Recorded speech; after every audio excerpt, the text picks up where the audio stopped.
Good day, everyone. Today, we're exploring a fascinating device that plays a vital role in fluid mechanics and aviation, the pitot tube. First, ano nga ba ang pitot tube? Tara, alamin natin. Pitot tube is a simple yet powerful instrument used to measure fluid flow velocity.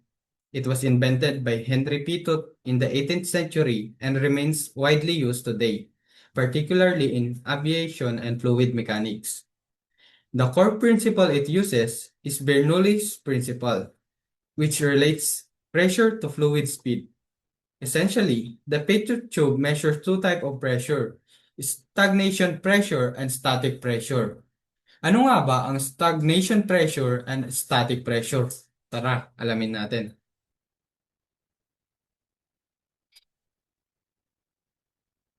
Ang stagnant pressure, also known as total pressure or pitot pressure, it represents the pressure of a fluid would have if it were brought to rest isentropically, meaning without any loss of energy due to friction or turbulence. This is this is key to the pitot tube function. It allows us to compare the stagnation pressure with the static pressure to determine the fluid's velocity. At ano nga ba ang static pressure? Now, in contrast to stagnation pressure, we also measure the static pressure.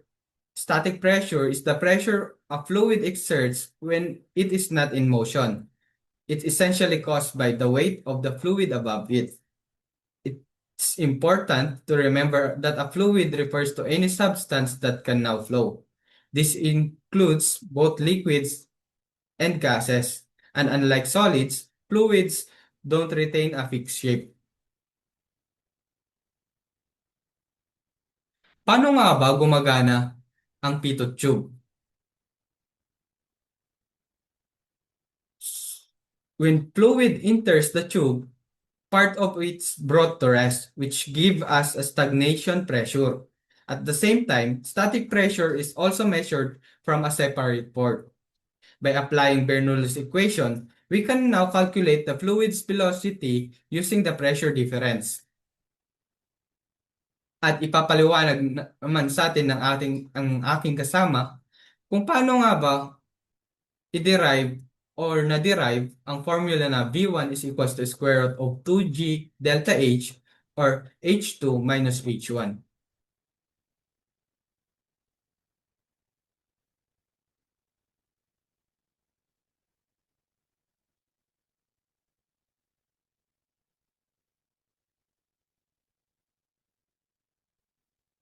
At magtungo naman tayo sa components of a pitot tube. Ano nga ba ang mga components ng pitot tube?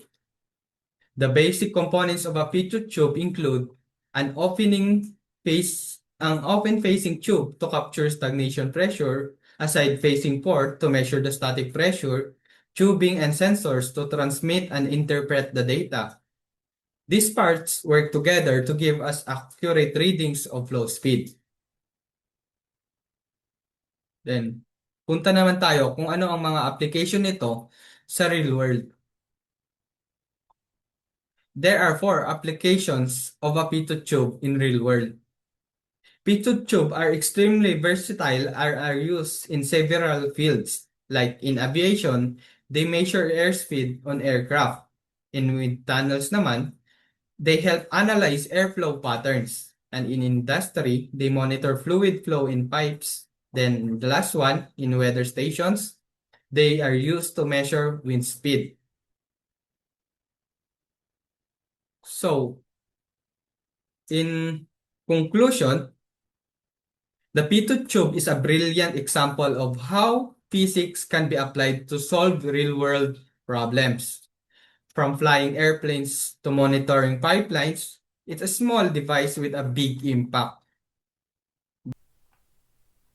So, ang gagawin natin ngayon is magdi-derive ng equation. So, i-rewrite mo natin to. Ito is, pwede natin i-write as V1 is equals to square root of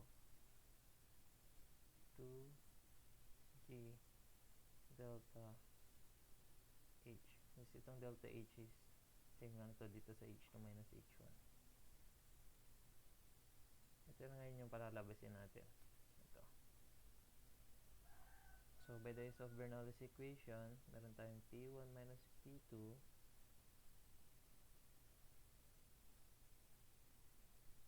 over the raw or the density plus P1 squared minus P2 squared over 2GC. Equate natin sa 0. Hindi na natin ilagay yung H1 minus H2 kasi wala namang elevation difference. So, ibig sabihin, magka-cancel lang din yun. So, itong V2 naman, we know that in Python, the velocity at point 2 is equal to 0. So, ito magiging 0 na to. Ang matitira na lang is P1 minus P2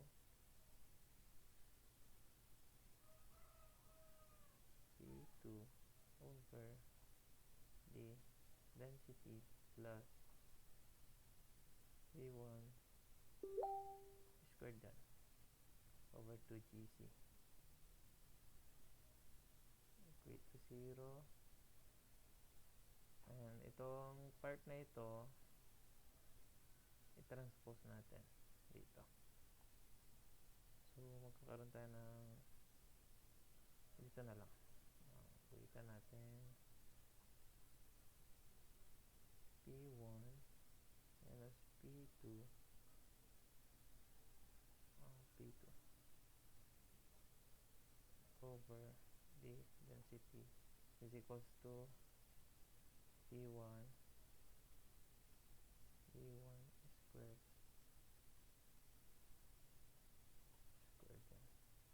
over 2GC. We know that the formula of pressure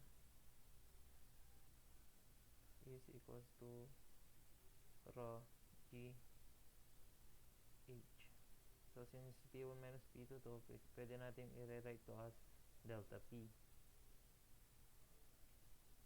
Or, since ito. Pwede na, so, ang magiging formula nito is rho G delta H. So, lagyan natin ng GC dito para sa pang-correct ng mga unit. GC. So, itong delta P input natin dito sa P1 minus P2. So, magkakaroon tayo ng rho G delta H over rho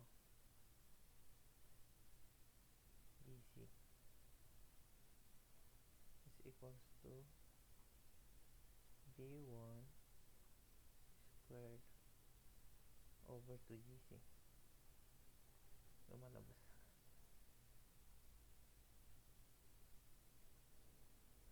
Rho GC.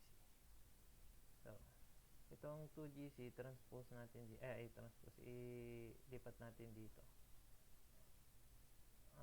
Para maiwan lang si V2 dito.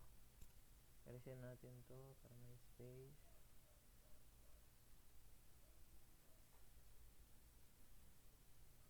Therefore, pag nilipat natin to dito, or kinos multiply, magkakaroon tayo ng V1 squared is equals to 2GC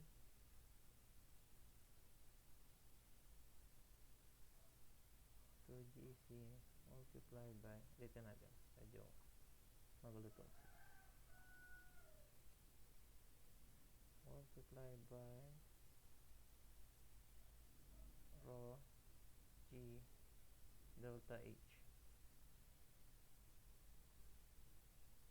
over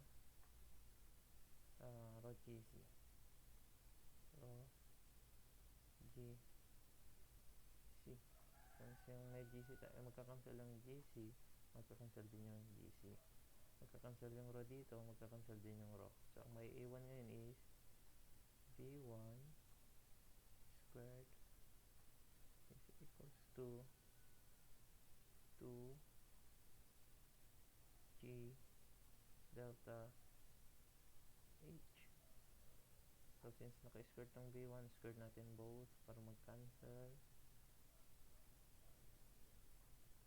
Kasi natin to. So since nag-square tayo dito, magka-cancel to, magka-cancel to. So magkakaroon tayo ng d1 is equals to square root of 2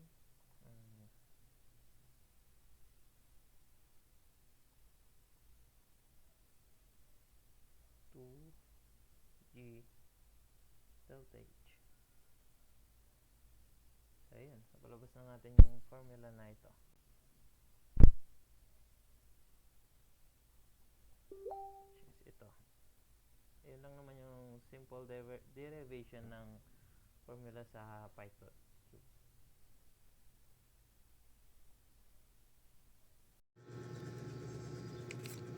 A Python tube is used to measure the velocity of water flowing in a pipe. The difference in height between the static and stagnation points is 1.2 meter. If the coefficient of the Python tube is 0.98, calculate the actual velocity of the water. Assume that the gravity is equal to 9.81 meter per second squared.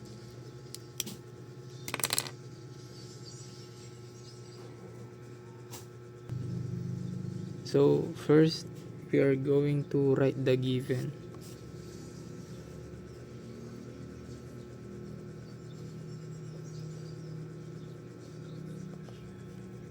First given is the height between the static and stagnation points.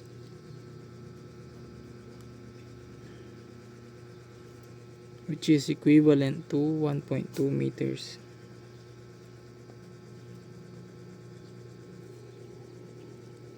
Next is the coefficient of the Python tube,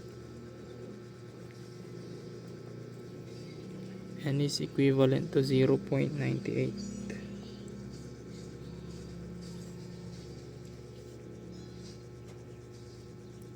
So calculating for the velocity,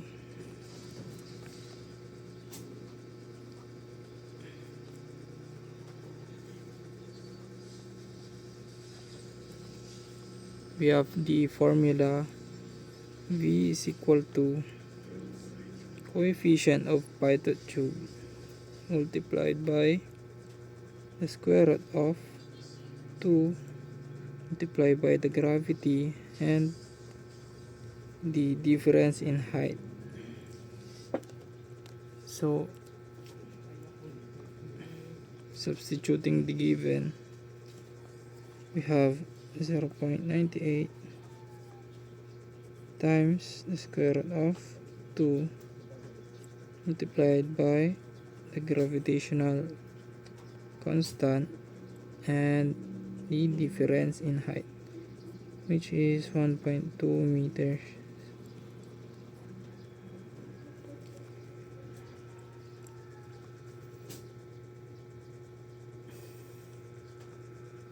So using our calculators,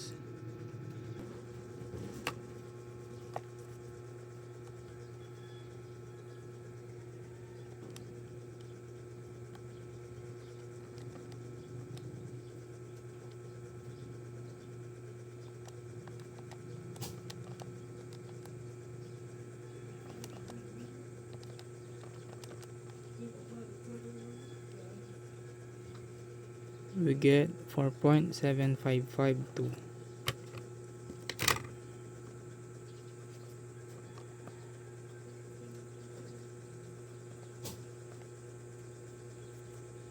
And that is in meter per second.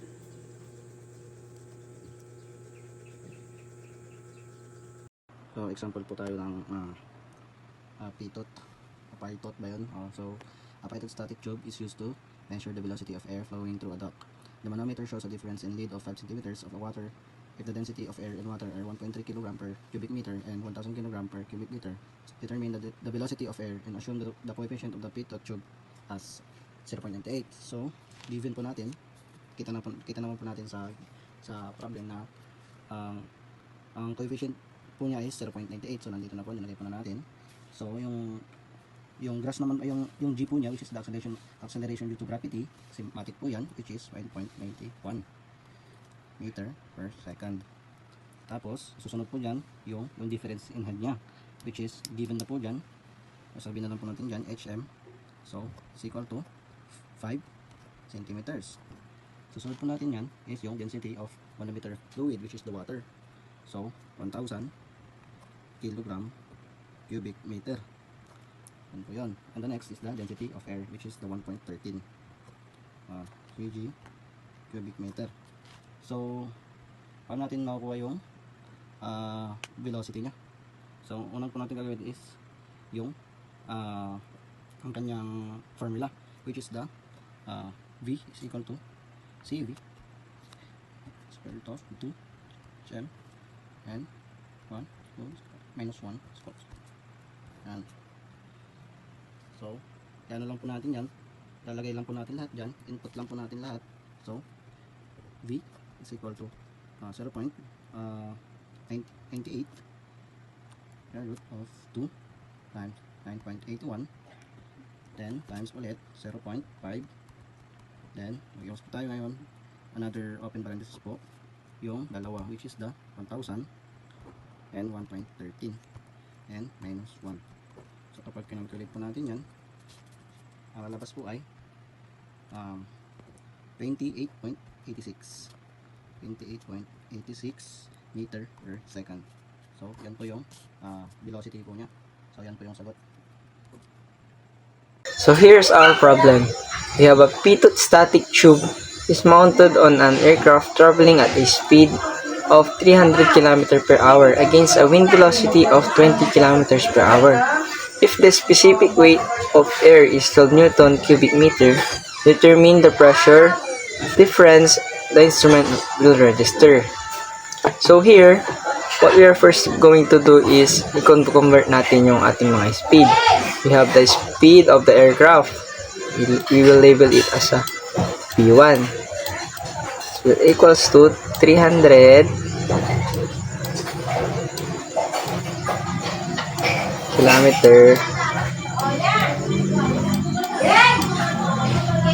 per hour. So i-convert natin siya into meters per second by multiplying it by 1 hour over 3,600 seconds.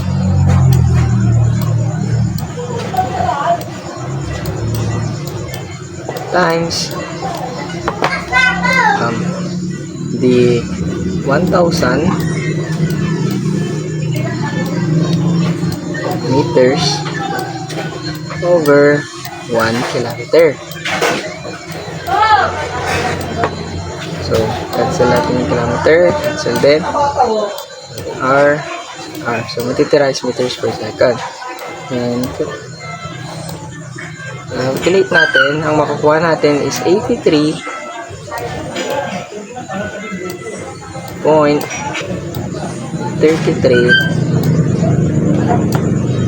meters per second. Yan yung ating V1 or yung ating aircraft velocity. So naman is yung wind velocity natin. I-label natin siya as V2. Ang V2 natin is 20 kilometer per hour.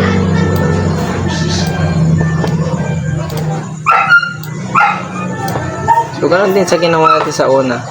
Multiply lang natin siya ng 1 hour over 3,600 second times 1,000 meter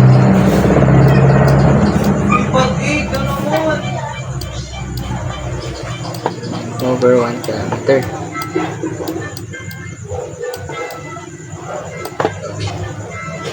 cancel ang kilometer, cancel ang kilometer, cancel ang hour, cancel ang hour. Upon calculating, makukuha natin is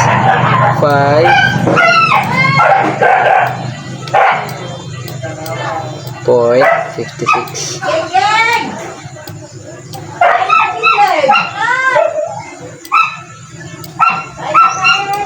meters per second. So, nakuha na natin yung ating dalawang velocity. Next is pwede na natin makuha yung ating relative velocity of the plane.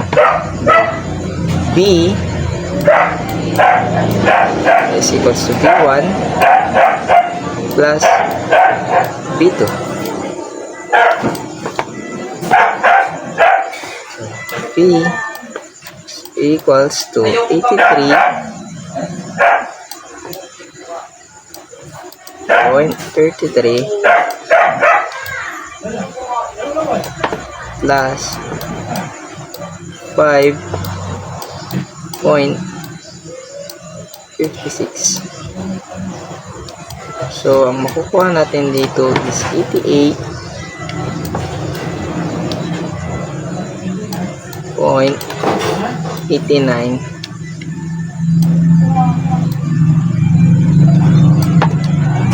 meters per second.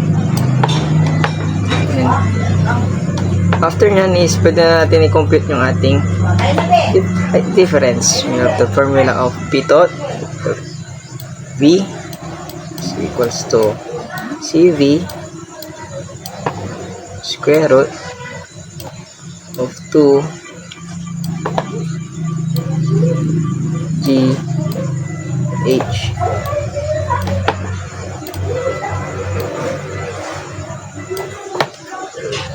So V, ang V natin is 88.89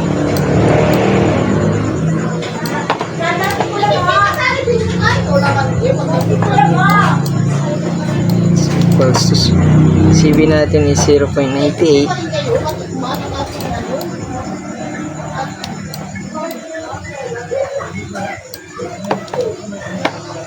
square root of 2 times yung gravity natin na 9.81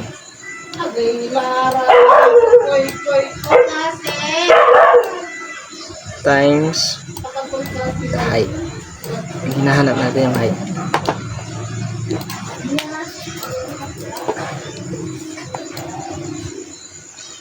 So, shift solve. So, ang makukuha nating height is 419.32 meters.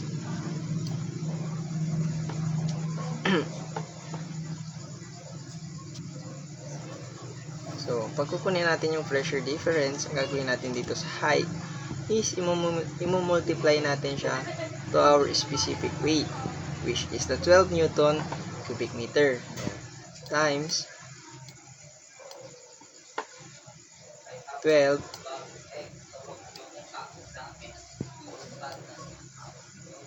Newton over cubic meter. So, cancel natin to, cancel. Titira dito is square. So, ang kukuha nating pressure difference, we have the 5,032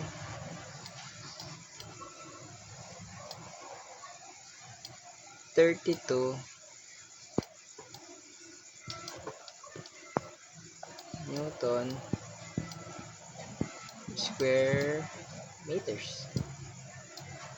So, here is our final answer.